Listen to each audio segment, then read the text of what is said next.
Bom dia, querido amigo. Você que está me acompanhando nessa reflexão, nesse momento, eu espero que você tenha uma ótima meditação, que esse texto possa nos abençoar, abençoar nossos relacionamentos e que também ele possa trazer clareza, discernimento até onde vai o nosso alcance na resolução também dos conflitos, das dificuldades, dos relacionamentos diários. O texto inicial está em Lucas capítulo 6, do 39 até o 41, que diz assim: Jesus fez também a seguinte comparação: pode um cego guiar outro cego? Não cairão os dois no buraco? O discípulo não está acima do seu mestre, mas todo aquele que for bem preparado será como seu mestre. Porque você repara no cisco que está no olho do seu irmão e não se dá conta da viga que está em seu próprio olho? Como você pode dizer ao seu irmão: Irmão, deixe-me tirar o cisco do seu olho? Pois se você mesmo não consegue ver a viga que está em seu próprio olho, hipócrita, tira primeiro a viga do seu olho, e então você verá claramente para tirar o cisco do olho do seu irmão.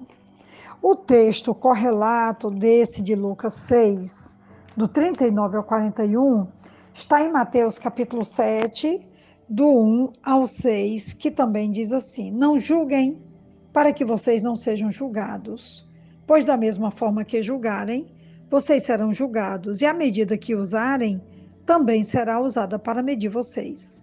Porque você repara no cisco que está no olho do seu irmão e não se dá conta da viga que está em seu próprio olho? Como você pode dizer ao seu irmão: Deixe-me tirar o cisco do seu olho, quando há uma viga no seu? Hipócrita, tira primeiro a viga do seu olho, e então você verá claramente para tirar o cisco do olho do seu irmão. Temos aqui uma palavra difícil, dura, porque nós estamos nos relacionando diariamente. E hoje eu quero falar um pouquinho sobre o que é crítica e o que é julgamento e também o que é discernimento. Porque nós precisamos também discernir que tipo de situação nós estamos vendo, para que também nós possamos agir, porque há momentos para calar e há momentos para falar, há momentos para cruzar os braços e há momentos que nós precisamos realmente agir. Julgar aqui tem o sentido de condenar ou punir. A referência não é um julgamento legal, mas um espírito crítico. A tolice do hábito de julgar os outros está ilustrada na hipérbole do argueiro, o cisco, e da trave. Jesus também usou o termo hipócrita para descrever a falta de sinceridade dos fariseus e dos escribas. Embora o espírito crítico seja condenado, o discernimento, escuta bem, o discernimento capacita o crente para confrontar e recuperar companheiros cristãos que erraram. Como eu falei, nosso objetivo hoje é mostrar qual é a diferença entre julgar no sentido crítico e também discernir no sentido de que você precisa fazer uma intervenção para ajudar o outro a se levantar e a prosseguir. Esse mandamento de não julgarmos os outros inclui as seguintes áreas: não deveríamos julgar motivos, pois só Deus os pode ver. Não deveríamos julgar pelas aparências. Não deveríamos julgar aqueles que têm escrúpulos conscienciosos sobre assuntos que julgam não estarem certos ou errados. Não deveríamos julgar o serviço de outro cristão e não deveríamos julgar um companheiro cristão falando mal dele. Às vezes essas palavras são mal interpretadas, como nos diz aqui em Mateus 7, 1, não julguem para que também não sejam julgados.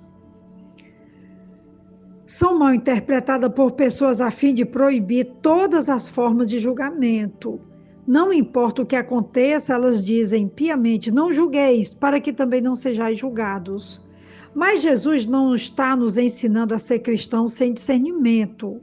Nunca foi sua intenção que abandonássemos as faculdades críticas ou discernimento. O Novo Testamento contém muitos exemplos de julgamentos legítimos da condição, da conduta ou do ensinamento de outros. Além disso, há várias áreas em que se ordena ao cristão tomar uma decisão para discernir entre o bom e o mal, ou entre o bom e o melhor.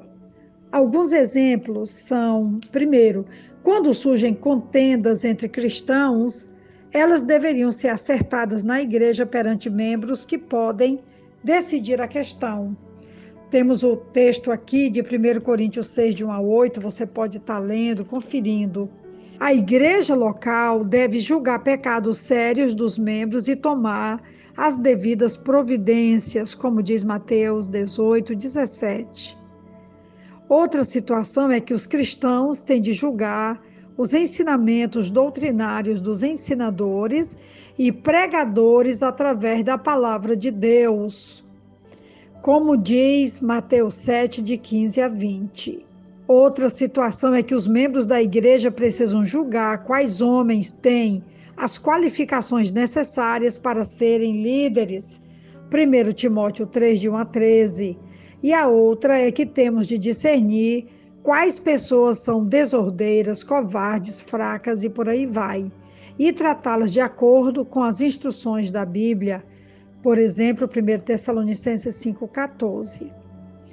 Jesus alertou de uma outra forma que o julgamento errôneo também seria pago da mesma forma, pois com o critério com que julgardes serei julgados. Quero falar um pouquinho sobre isso, porque Jesus expôs nossa tendência de ver uma pequena falha no próximo enquanto ignoramos a mesma falha em nós. Ele propositadamente exagerou a situação usando uma figura de linguagem chamada hipérbole, a fim de poder transmitir o seu pensamento. Alguém com uma trave no olho frequentemente vê o argueiro no olho do próximo, mas não percebe a própria condição. Aí sim é ser um hipócrita supor que poderíamos auxiliar alguém com uma falha quando temos uma falha pior. Precisamos consertar nossas falhas antes de apontar ou criticar a falha dos outros. Temos aqui uma situação bem difícil e que nós precisamos discernir, como eu já falei lá anteriormente, que nós precisamos saber quando é que é hora de discernir e de agir e quando é que é hora de deixar de estar olhando para o erro, para o problema, quando nós também estamos com problema. Por isso que Lucas vai dizer que um cego não pode guiar outro. E ele está falando exatamente a mesma situação de que nós muitas vezes estamos com uma trave no olho e nós estamos simplesmente vendo o argueiro que é bem miudinho no olho do outro. Lembrando aqui aquele exemplo quando levaram aquela mulher para ser apedrejada em João 8, e Jesus então diz: quem não tiver pecado pode atirar a primeira pedra. Eles todos estavam com a pedra na mão para matar a mulher que havia sido pegue naquela situação, né? E eles também tinham dificuldades, porque Jesus disse que quem não tivesse pecado podia jogar a primeira pedra, e eles foram saindo de um por um, deixaram a mulher com Jesus, e Jesus então mandou que a mulher fosse para casa e não pecasse mais. Então, muitas vezes nós estamos assim, temos uma trave no nosso olho, temos um problema grande, moral, espiritual, mas nós estamos apontando o erro dos outros. Precisamos só saber quando é que é hora de discernir entre uma situação e outra e nos posicionarmos de forma correta, íntegra, completa, como Jesus nos ensina a fazer. Que Deus nos abençoe, que essa reflexão possa trazer vida para os nossos corações e nossos relacionamentos diários. Grande abraço da pastora Betinha, um ótimo dia, amém.